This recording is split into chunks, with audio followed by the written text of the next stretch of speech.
This video is going to be a commentary and reaction or my thoughts about the Jalen Hurts Lamar Jackson contract comparisons or contrasts, if you will. If you watch my videos and listen to my commentary, hopefully you know by now that generally I think in the game of football and even in life, I see more similarities than differences in most situations. I just don't see stark differences um, in the way that a lot of other people do. Maybe it's my age or how long I've been around the game. Or maybe the fact that I really like Lamar Jackson and Jalen Hurts at the same time, and I've spent significant time studying Lamar Jackson, less so with Jalen Hurts on this channel, but really went out there after his first season as a starting quarterback and advocated for. There was many signs there that Jalen Hurts was far better than people gave him credit for. And he certainly went out there and proved that in 2022. But to get back to the comparison or contrast with those two situations and the contract situation specifically, what does Jalen Hurts have that Lamar Jackson doesn't? The two obvious answers that people are going to point to is he's got a long-term, mostly guaranteed contract, and he's got an agent. Are those things related? I mean, they might be. I'm fine if a person says they are. For example, this. We've all read this. If Lamar Jackson had an agent, he would have a signed extension already. Or maybe, let's do it this way. He would have signed an offer sheet with some team during the non-exclusive tag if he had an agent already. That doesn't bother me, even as a huge Lamar Jackson fan. If a person holds those beliefs or ideas, but let me tell you what kind of does bother me, or at least it gains my unwanted attention, is like this constant need to point out or focus on differences between players when there's just so many similarities, or at least similarities that I think I see. I'm going to let some film run. Hopefully, this isn't film that someone else has already used it on the NFL channel. But in any case, I think there's just so many positives between these two players where it really matters the most. And I mean that like on the field and with their teams. Let's do a few differences though, because they have to be mentioned from a gameplay standpoint, right? We'll let some, Jalen Hurts film run, and then Lamar will kind of alternate back and forth. Lamar did not play in an offense like Jalen Hurts did in 2022. He just did not. From an overall scheme, balance standpoint, a run pass balance, even a directional balance. There's a lot to say there, but that's for another video. Also, Lamar didn't have a A.J. Brown or a Devonta Smith. He didn't even have a Rashad Bateman for most of the year. Clearly, that was a huge factor. J.K. Dobbins and Gus Edwards also missed time in 2022, once again, after missing essentially all of 2021. So weapons, okay, there's some differences. But to me, the scheme was more radically different than the weapons that were available. And that's where I'm going to kind of take part of this video and spin it towards kind of directing it at Lamar, like, what do we do now? Another thing, as you see from some of these clips, look, Jalen Hurts was more in the typical shotgun in 2022. And Lamar can play there. I mean, every quarterback can at this point. But Greg Roman's offense, specifically the option part of it, was heavily reliant on the pistol, even as you see one pistol play here from the end zone angle now, where there's a play action fake. This is very similar. There are, a lot of similarities between aspects of the offense. Don't get me wrong. And there are things that these guys do very similar. And I'm going to focus most of this video, to be real, on the similarities because I see way more than differences. But here's the last one. And even though I'm sure anyone could find more differences, is the timing. Clean timing. They're better words here. Maybe it's efficient. Maybe it's structured, but I think the Eagles offense just looks so smooth. Plays were woven together seamlessly and made to look similar, meaning the run pass plays were made to look similar. And that just was not the case with the Ravens offense. There was a level of predictability in 2022 based on a lot of factors. And I think when you watch these two quarterbacks and you just reflect on their career, there's more smooth plays of Jalen Hurts film in 2022. It'd be very easy for someone to be surface level and say, well, that's why he deserves the money and Lamar does not. I don't make those statements about professional athletes. I just don't. But the 2022 season for Jalen Hurts, resembled Lamar's 2019 season in terms of efficiency, smoothness, how clean the plays came out. But let's focus on similarities, which is what I'm trying to do. I'm sure in the comment section, as the video premieres, people will be able to point out more differences. No problem. But the point for what I try to do here is talk about the similarities and just point out some that maybe people haven't noticed or talked about. Age is closer than a lot of us may think. Lamar's already 26. I think he turned 26 in January. And Jalen Hurts turns 25 in August. So, like, about a year and a half, give or take a little bit older um, than Jalen Hurts. They're in 16. So, winning percentage wise, Lamar, has an edge there. But I'm not here to say, this guy's better than this guy. That's not what I do. It's not even what I try to do. Another similarity, for me at least, teammates appear to believe in them and just trust them on the field. When the guys are there, when they're both there, for their their teammates trust them and they think they're going to win the game for them. They think they're going to make winning plays and win games, and the numbers prove that they are. Both of these guys are just supremely confident in their ability, but I don't know. I don't know how you perceive it. It's a confidence level that doesn't appear to be arrogance to me. It's just these guys just appear to be quietly confident and don't appear to have to go out there and boast and brag about who they are. I've always loved their style, and you feel free to check out my channel. I had some old videos get deleted that I had done on Jalen Hurts last year, but I think there's people that are familiar enough with my work, hopefully to vouch for it in the comment section or the live, premiere, that I was out there talking about Jalen Hurts being a far better quarterback than a lot of people gave him credit for after last season, after the playoff loss that they had to the Tampa Bay Bucks last year in the wild card round, I believe. All right, stats. Talk about that if you want to. I'm not going to spend time on it here. It's a waste of time. But go ahead and look it up if you wish, and talk about it if you want. But the touchdown to interception ratios is actually kind of interesting. Look it up if you want. I think it might surprise you. Another similarity, in my opinion, is that they're just mobile and dangerous as all hell when they get in the open field, whether it's a designed play or not. And here's where it gets fun for me, at least. Just underrated throwers of the football, underrated arms in terms of arm strength, just for me, at least. Where they're able to throw the ball, where they're not supposed to be able to throw the ball. This is one of the places where, Lamar apparently before 2022, he's not able to throw the ball outside the numbers, and then you see a significant number of throws, particularly early when Rashad Bateman was healthy, outside the numbers. But in any case, these guys were both underestimated in the draft process and following their first years as starting quarterbacks. Lamar's was in his rookie year, but I'll get to that second. Hurts went 8-7 as a second-year quarterback in the NFL in 2021. I think his 16-9 touchdown to interception ratio, so wasn't great, and was evaluated, in my opinion, harshly and inaccurately. And had people saying things like he was a bridge quarterback, and the Eagles were going to. This is before 2022, and the Eagles were going to draft a quarterback. They were going to look at getting an upgrade at quarterback, someone who was better than Jalen Hurts. And now here we are a year later. He's the highest paid player in the NFL. Lamar, of course, as a 21-year-old rookie, so a little bit different there than Jalen, but as a rookie, came in for Joe Flacco, or took over for Joe Flacco late in the season, went 6-1 in the regular season as a starter, only had 6 touchdowns passing. We know that it was predominantly a rushing attack then. And there were a lot of things said about Lamar after 2018 that were very similar to what was said about Jalen Hurts after 2021. Again, that's where I'm trying to draw similarities. Maybe it's a stretch, and if you think so, let me know. Both of them exploded the following year, though. After that initial time spent as a starter in the NFL, both of them exploded. Both of them clearly got better in a lot of ways. Either that or the evaluations of them were incorrect, because Lamar Jackson's 2019 and Jalen Hurts' 2022 was statistical explosions, historic seasons for both of those franchises, both of those offenses. Unfortunately, the Ravens didn't take advantage of it in 2019.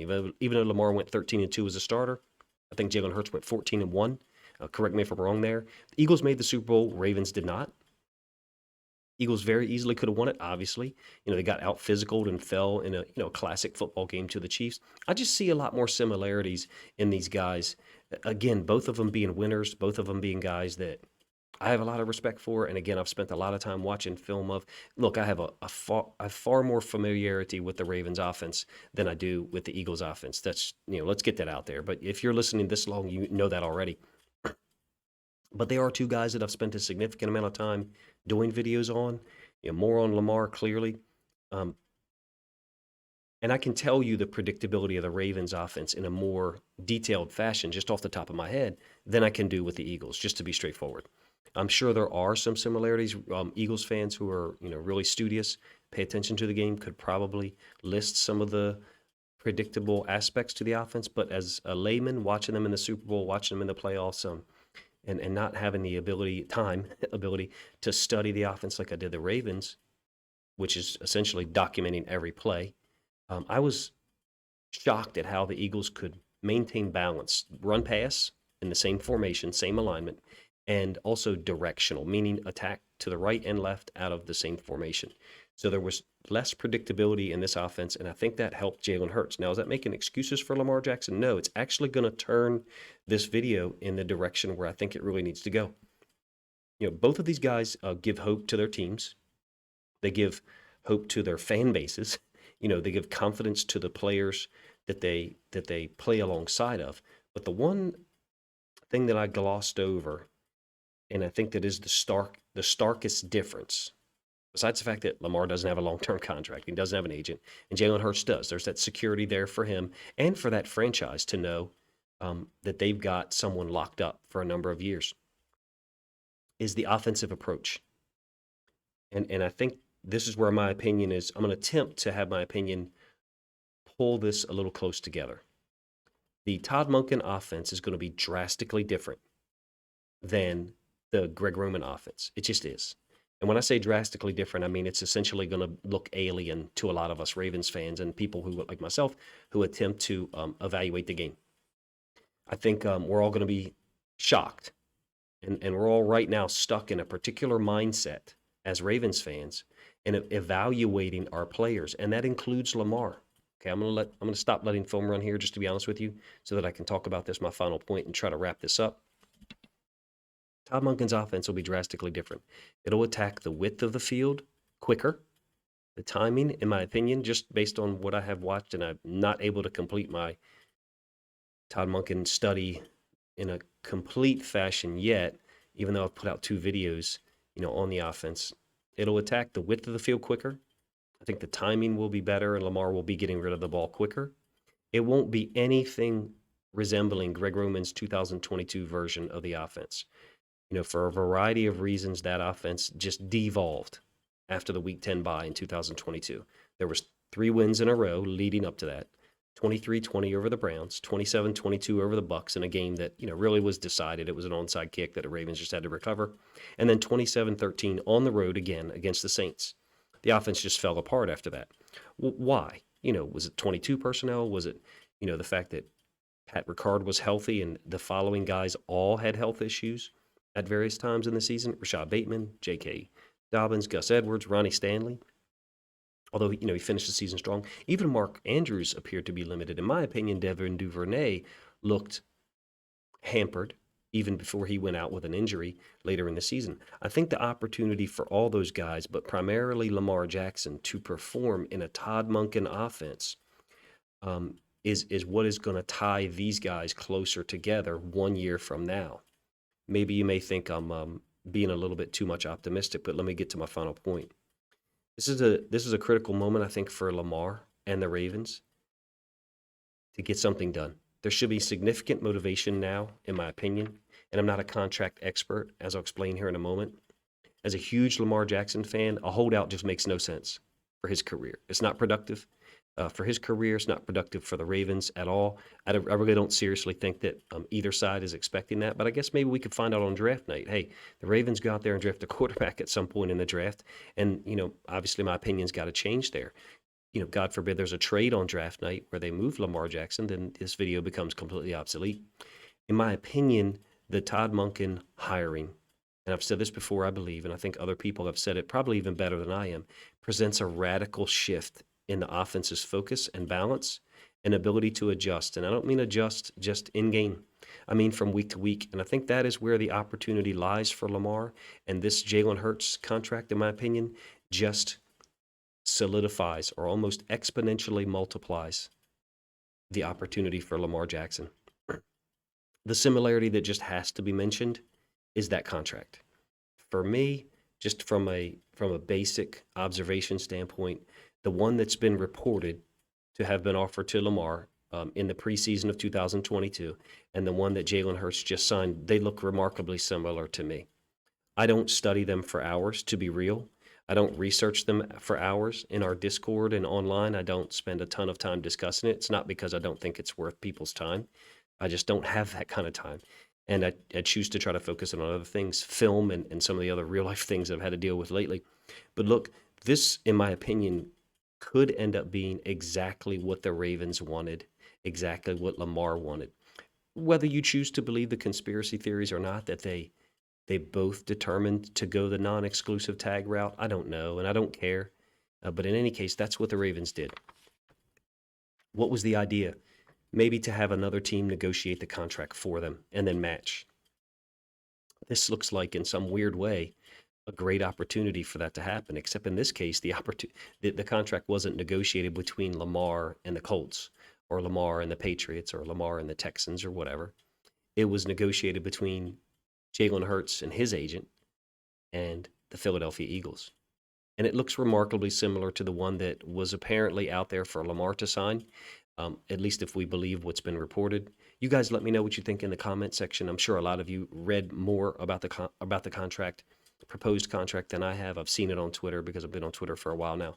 And some of the stuff that's been reported, Pat McAfee, Sarah Ellison, I think it is, and some of the other NFL insiders, quote unquote, it looks like this is a unique opportunity, even better, possibly, than another team signing Lamar to an offer. You guys let me know if that sounds too optimistic, not optimistic enough. This looks like a real chance for the Ravens and Lamar to get this done.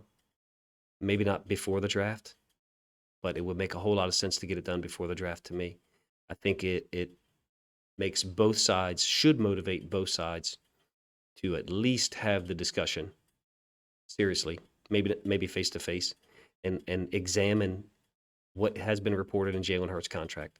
And does Lamar look at his desire to be paid a lot of money, which we all want to be paid a lot of money, clearly? Is he content with something similar to Jalen Hurts' contract? I am, as a huge Lamar fan.